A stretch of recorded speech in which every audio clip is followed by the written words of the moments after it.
युवा साथियों, कंप्यूटर अनुदेशक भर्ती में शिथिलता चाहने वाले अभ्यर्थियों के लिए मेरा विशेष मैसेज है। साथियों, कंप्यूटर अनुदेशक भर्ती वो भर्ती है जिसके लिए शुरू से ही संघर्ष किया गया है। पूर्व शिक्षा मंत्री और सरकार ने कह दिया था कि संविदा में भर्ती करेंगे, लेकिन हमने नहीं माना। इसके लिए संघर्ष किए, लखनऊ उत्तर प्रदेश गए, लड़े और जीते। 19 जुलाई 2021 को प्रियंका गांधी जी से मुलाकात होती है और 23 जुलाई 2021 को कैबिनेट की मीटिंग में मुख्यमंत्री जी नियमित तौर पर भर्ती निकालने की घोषणा करते हैं। वो एक ऐतिहासिक संघर्ष की जीत थी। उसके बाद विज्ञप्ति जारी करवाने के लिए संघर्ष, फिर परिणाम के लिए संघर्ष, और साथ ही परिणाम जारी होने से पहले काफी अभ्यर्थियों ने बताया कि इस बार हमारे जो पेपर में जो क्वेश्चन आए हैं उनका लेवल नेट और गेट का था, इस बार पूरी सीटें नहीं भरी जाएंगी। उन्होंने दूसरा कारण और बताया कि 11 क्वेश्चनों में से बोले कि 4 क्वेश्चनों को चेंज कर दिया गया, डिलीट कर दिया गया, और 6 को चेंज कर दिया गया। उन्होंने मुझे बताया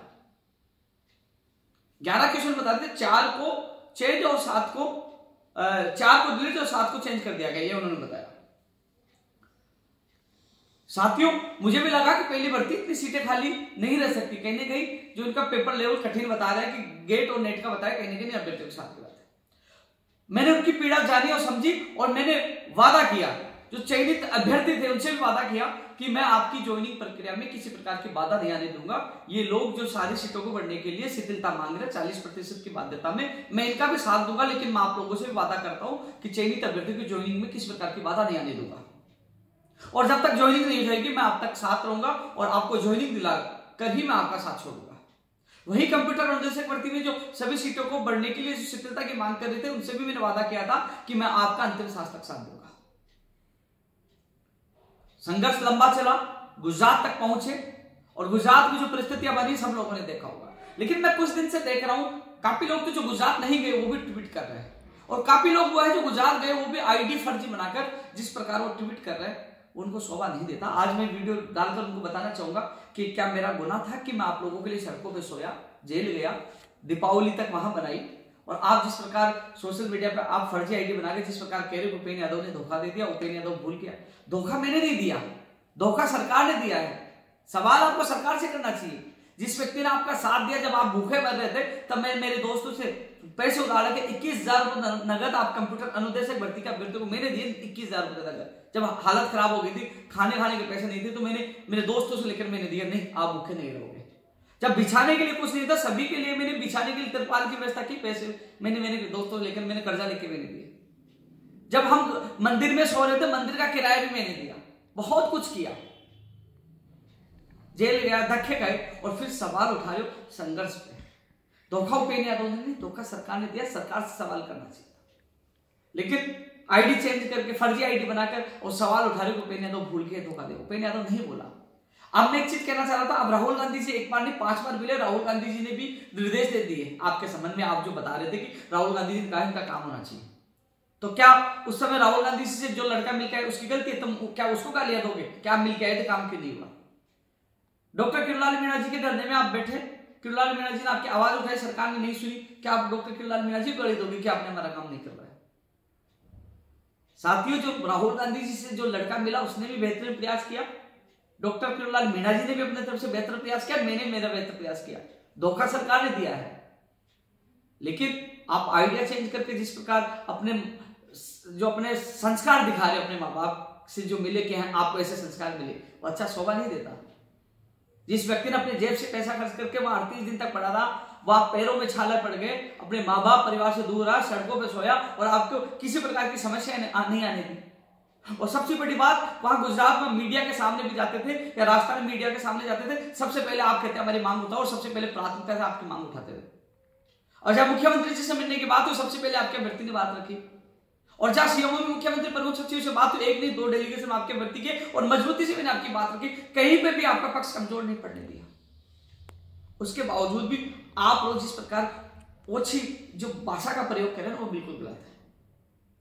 आईडी फर्जी बनाने से ऐसा नहीं है कि आप जो हरकतें करें वो छूट जाएगी। मुझे मजबूर होकर कानूनी कार्रवाई के लिए मुझे आईटी एक्ट में मुझे जाना पड़ेगा, और कह रहे हो मैं कुछ नहीं किया, मैंने क्या नहीं किया आप लोगों के लिए। आपके अभ्यर्थी जो कंप्यूटर अनुदेशक भर्ती के अभ्यर्थी थे, मुझे एक समय धोखा नहीं दिया। बाबा को जब सरकार के प्रतिनिधि ने बुलाया कि आप अलग से आ जाओ, वो चला गया, वहां से अहमदाबाद से आ गया, तो क्या मैंने बाबा को माफ नहीं किया?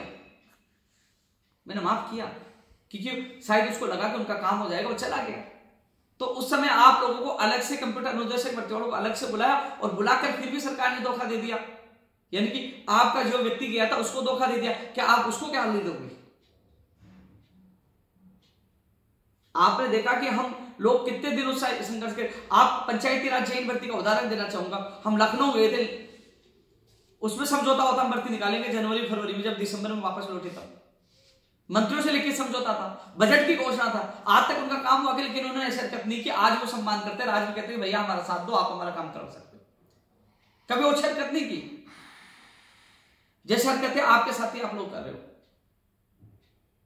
जबकि उनकी तो वाजिब मांगे, आपकी कोई नियमों में नहीं लिखा हुआ शिथिलता। हम तो सरकार से कह रहे हैं कि सब शिथिलता दे दो। हम खुद केवल वो 11 किस्मों के चक्कर से हम सरकार से हम शिथिलता मांग रहे, जबकि उनके तो बजट में घोषणा, लिखित समझौता, मंत्रियों का समझौता, गुजरात सब समझौता है।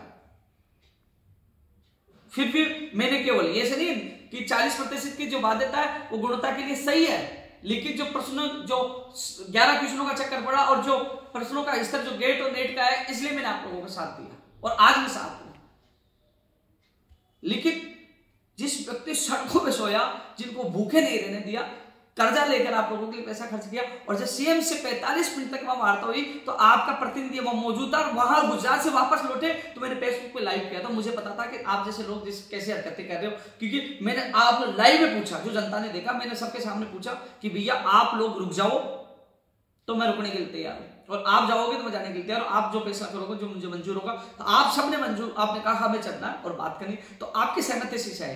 और वहां मुख्यमंत्री से मैंने अकेले ने बात नहीं की, आप सबने बात की थी और आप लोगों ने सहमति जताई, तब गुजरात से हम राजस्थान लौटे।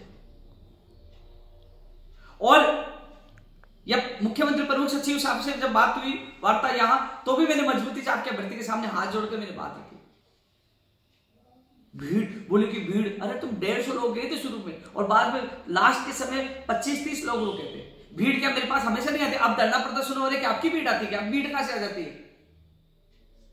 उपेंद्र यादव के विश्वास से लोग आते थे, पहले भी आते थे, आज भी आते हैं। इतना सब कुछ करने के बावजूद आप लोगों ने जो हरकतें की ना, ये गलत है। और जो फर्जी आईडी बना के कर रहे, तो कानूनी कार्रवाई मुझे करने आती, इतना कमजोर नहीं है। और रही बात, आप कहते हो उपेंद्र यादव नहीं बोल रहा, अरे यार मैंने धर्मेंद्र राठौड़ जी से मैं खुद 5 बार मिल के आ गया, मिलवा दीजिए सीएम साहब से। सीएम में जॉइंट सेक्रेटरी ललित कुमार जी से मिले, मैं कई बार प्रयास किया, नहीं मुलाकात हो पा रही, तो मैं क्या करूं? और जब 23 जनवरी को प्रदर्शन हुआ, आपका प्रतिनिधि साथ गया, 23 जनवरी को 1 बजे आपके लोग आए, 10 उससे पहले 1 भी नहीं आए, फिर भी मैं साथ लेके गया।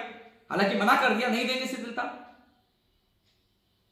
सचिव ने मना कर दिया सीएमओ में से, लेकिन मैं क्या कर सकता हूं? मैंने कहा हाथ जोड़ा कि एक बार सीएम से मिलवाए, ये सीएम से निवेदन करके। लेकिन फिर भी आपको तो आपने खुद ने भी प्रयास कर लिया, आपका प्रयास भी सफल नहीं हुआ, आपने बहुत कुछ प्रयास किया, लेकिन आपका प्रयास विफल हो गया। तो उपेंद्र यादव कह दो, उपेंद्र यादव नहीं कर पाया। आपने देखा होगा मुख्यमंत्री प्रमुख सचिव साहब से मिले, क्या कह रहे थे आपके प्रतिनिधि के सामने? उपेंद्र यादव आप कितने काम कर दिए। सीएम साहब से मिले, क्या कह रहे थे? यानी कि मैंने इतने काम करवाए, यदि कुछ मेरे काम नहीं होते तो मुझे गालियां दोगे। और यदि आप कह रहे हो कि मैं कुछ नहीं करा, चलो ठीक है आ जाओ, मैं मंगलवार को 12 बजे राजस्थान बेरोजगार एकीकृत महासंघ कार्यालय पे इंतजार करूंगा, और हम सब लोग शहीद स्मारक का परमिशन लेंगे, और हम सब लोग वहां अनशन पे बैठेंगे, सारे लोग आ जाओ आप। क्योंकि मेरे नाम से, मेरे मुकदमे दर्ज है, मेरे नाम से परमिशन नहीं दे रहे, क्योंकि अभी थोड़े दिन पहले हमने धरना प्रदर्शन किया था, तो संबंधित भर्ती का जो अभ्यर्थी उसके नाम से परमिशन ली थी। एक बार हनुमान के नाम से ली थी, एक बार हर्ष के नाम से ली थी। आप आइए, आपके भर्ती किसी भी अभ्यर्थी के नाम से हम परमिशन ले लेंगे, शहीद स्मारक पर वहां बैठेंगे। परमिशन 1 दिन की मिलेगी, दूसरे दिन वो उठाएंगे, लेकिन हम जबरदस्ती बैठेंगे। मुकदमा लेंगे तो मुकदमा खाएंगे, जेल जाएंगे तो जेल जाएंगे, लेकिन अब लड़ेंगे साथ में। आप जो सोशल मीडिया पे कह रहे हैं ना कि हमारे लिए कुछ नहीं करे, हम कुछ करने के लिए तैयार, आ जाओ। मैं आपसे निवेदन कर रहा हूं, उपेंद्र यादव, तो इतना सब कुछ सहन करने के बावजूद भी आप लोगों ने जिस प्रकार, जिन शब्दों का प्रयोग किया, जिस भाषा का प्रयोग किया, उन सबको मैं भूल कर मैं आपका साथ देने के लिए तैयार हूं। आप परसों यानी कि मंगलवार को 12 बजे राजस्थान बेरोजगार एकीकृत महासंघ कार्यालय पहुंचो, हम जाकर कमिश्नर कार्यालय परमिशन लेकर शहीद स्मारक पर बैठेंगे, और हम सब भूख हड़ताल पर बैठेंगे। जेल होगी तो जेल जाने के लिए तैयार हूं आप लोगों के लिए।